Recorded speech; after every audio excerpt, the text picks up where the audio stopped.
Headmaster सरांच्या केबिनमधून जोरजोरात भांडण्याचे, वाद घालण्याचे आवाज येत होते. केबिनच्या बाहेर साहिल इयत्ता 5वी मधला मुलगा छाती धरून उभा होता. छातीतली धडधड शाळेच्या घंटेपेक्षा कर्कश होती. कुठल्याही क्षणाला आपल्याला केबिनच्या आतमध्ये बोलवणार, कारण त्याचेच पालक आता हेडमास्तर सरांशी वाद घालत होते. मनातल्या मनात साहिल फक्त एवढंच म्हणत होता की नाव घ्यायचं नाही, चुगली करायची नाही, शरदचं नाव सांगायचं नाही. तेवढ्यात त्याला आत बोलवलं. साहिल आतमध्ये गेला, पण त्याला भलतेच प्रश्न विचारायला सुरुवात केली. साहिलला कळेच ना उत्तर काय द्यावं. झालं काय होतं, साहिलच्या वडिलांची नोकरी ही बदलीची होती, सारखी ट्रान्सफर व्हायची, सारखी शाळा बदलायची. त्यामुळे साहिलला कधी नवीन मित्र करायची संधीच मिळाली नाही. साहिल खूप इंट्रोवर्ट होता. मधल्या सुट्टीमध्ये एकटाच डबा खात बसायचा. ऑफ तासाला पुस्तकात डोकं घालून बसायचा. कुणाशी खेळायचा नाही, स्वतःहून मैत्री करायचं नाही. घरी फायनान्शियल प्रॉब्लेम होते, त्यामुळे कटकटी आणि अडचणीचं वातावरण होतं. त्यामुळे साहिल एकटा पडला. 2-3 महिने झाले या शाळेमध्ये साहिल येऊन दाखल झाला होता. पण एक आठवड्याभरापूर्वी साहिलला एक नवीन मित्र मिळाला होता, शरद. शरद आणि साहिल फक्त मधल्या सुट्टीत भेटायचे, धावत ग्राउंडवरती जायचे आणि किडे पकडायचे. कीटक, आळी, मुंगा, मुंगळी, चिलट, झुरळ काही पकडायचे आणि रोज नवनवीन पद्धतीने एक एक किडा मारायचे. कधी टाचेखाली चिरडून किडा मारला होता, कधी पाण्याच्या बाटलीमध्ये बुडवून किडा मारला होता, एकदा कर्कटक टोचून किडा मारला होता, एकदा भिंगाने किडा जाळला होता, एकदा काडेपेटीने किडा पेटवला होता. या खेळाचे 2 नियम होते. रोज आलटून पालटून एकेकाने नवीन मार्ग शोधून काढायचा, किडा कसा मारायचा. आज साहिलची बारी, उद्या शरदची, परवा परत साहिलची. नियम दुसरा, पकडले गेलो तर एकमेकांचं नाव सांगायचं नाही. आणि आज साहिलची टर्न होती नवीन पद्धतीने किडा मारण्याची. साहिलला आतापर्यंत मार्ग सुचलाच नव्हता. मधली सुट्टी झाली होती, ग्राउंडवर गेले आणि मुंगळा हातात असताना सुद्धा साहिलला सुचेना की आज नवीन पद्धतीने किडा कसा मारावा. त्यामुळे साहिल आणि शरद मध्ये भांडणं झाली. भांडणं टोकाला गेली.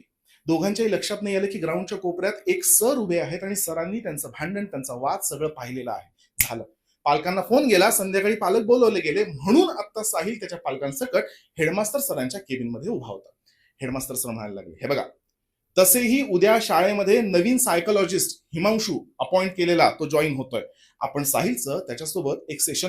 साहिलचे वडील पुन्हा भडकले, माझ्या पोराला सायको म्हणता काय तुम्ही? आम्ही एवढ्या फिया देतो तुम्हाला कळत नाही का? अहो, त्याचं करिअर, त्याचं फ्युचर बरोबर. पुन्हा भांडणाला सुरुवात झाली. हेडमास्टर सरांच्या केबिन मध्ये एक शिक्षक होते, तेच शिक्षक ज्यांनी ग्राउंडवरती पकडलं होतं. ते पुढे आले. थांब, 1-2 मिनिटं थांबा जरा. साहिल बेटा, खरं खरं सांगा, मी आज तुला ग्राउंडवरती पकडलं, बरोबर? भांडताना, वाद घालताना तिथं तू सोडून कोणीच नव्हतं. स्वतःशी भांडण्याचा, वाद घालण्याचा हा खेळ तुझा कधीपासून चालू झाला? दिवस दुसरा, हिमांशू शाळेमध्ये दाखल झाला. हिमांशू सच्चा माणूस होता, चांगला सायकोलॉजिस्ट होता आणि त्याला कळलं की साहिलचा इमॅजिनरी फ्रेंड हा जो प्रकरण आहे, हे जे विषय आहे, हे फार विचित्र पद्धतीने हँडल केले गेलेले आहे. शिक्षक, हेडमास्टर, पालक यांनी चुकीच्या पद्धतीने हँडल केलं. त्यांनी त्याचा अप्रोचच बदलला. सेफ स्पेस बनवायची.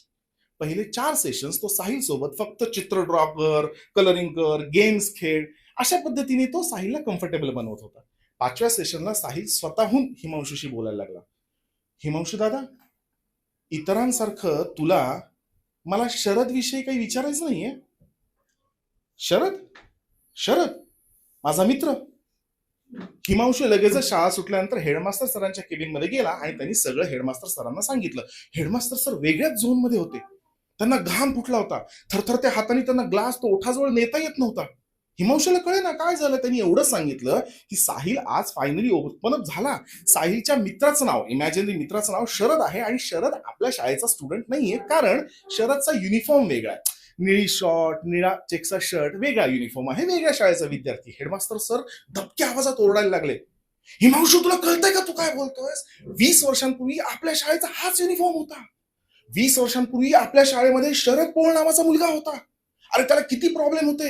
एकटा मुलगा होता तो मुलांना कर्कटकाने टोचायचा, भिंगाने चटके द्यायचा. एकदा तर त्याने वर्गातल्या मुलाला काडीपेटीने जाळायचा प्रयत्न केला होता. 20 वर्षांपूर्वी शरद पोळ नावाचा मुलगा असाच शाळा सुटल्यानंतर मुलांच्या वॉशरूम मध्ये मृत अवस्थेत सापडला होता. बोर्डाने किती पैसे खर्च केले माहितीये मीडियामधून बातमी लपवण्यासाठी. तेव्हाच्या हेडमास्टरांना राजीनामा द्यावा लागला. तेव्हा माझी अपॉइंटमेंट झाली. तेव्हाच आपण हा युनिफॉर्म बदलला. हिमांशू केबिन मधून बाहेर आला. त्याला काही कळेना, सुधरेना, त्याला समजेना आता करावं काय. तेवढ्यात त्याच्या लक्षात आलं की कॉरिडॉरच्या एंडला साहिल उभा आहे. साहिल अजून शाळेत काय करतोय? शाळा सुटून तर वेळ झालीये. संध्याकाळची वेळ आहे, मस्त सोनेरी ऊन पडलंय, शाळा रिकामी आहे. हिमांशू साहिलच्या दिशेने चालायला लागला आणि त्याला अचानक लक्षात आलं की साहिल ट्रॉफी केसकडे बघत बसलाय. ट्रॉफी केस, शाळेची भली मोठी ट्रॉफी केस, इथून तिथून पसरलेली. सगळ्या प्रश्नांची उत्तर मिळाली, सगळी कोडी सुटली, कारण तिथे जुन्या बॅचचे सुद्धा फोटो होते. तिथे साहिलला तो युनिफॉर्म बघायला मिळाला. आणि मीडियामधून बातमी तुम्ही कितीही दाबा, बॅक बेंचर्स एकमेकांना घाबरवायला, एंटरटेन करायला, गॉसिप, मिथ्स, तुला माहितीये का शाळेत काय झालं, याच्यापासून तुम्ही बॅक बेंचर्सना थांबवू शकत नाही. असाच किस्सा साहिलच्या कानावर पडला असणार आणि शरद हे नाव माहिती झालं असणार. तिथून इमॅजिनरी फ्रेंड त्याचा तयार झाला.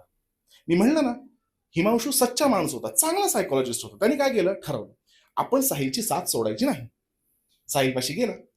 साहिल, साहिल, साहिलने स्वतःहून शरदचं नाव घेतलं होतं आज, त्यामुळे साहिल जरा थोडासा ऑकवर्ड होऊन उभा होता, रिॲक्टच करत नव्हता. हिमांशूने तरी हार नाही मानली. आपण शरद विषयी प्रश्न विचारत, शरदला कुठली भाजी आवडते, शरदला कुठला खेळ आवडतो, शरद काय म्हणा, शरद विषयी प्रश्न विचारूयात. शरद, तुम्हाला माझं नाव कसं कळलं? साहिलने तुम्हाला माझं नाव सांगितलं का? थँक्यू. गोष्टीचं नाव होतं टू लेट.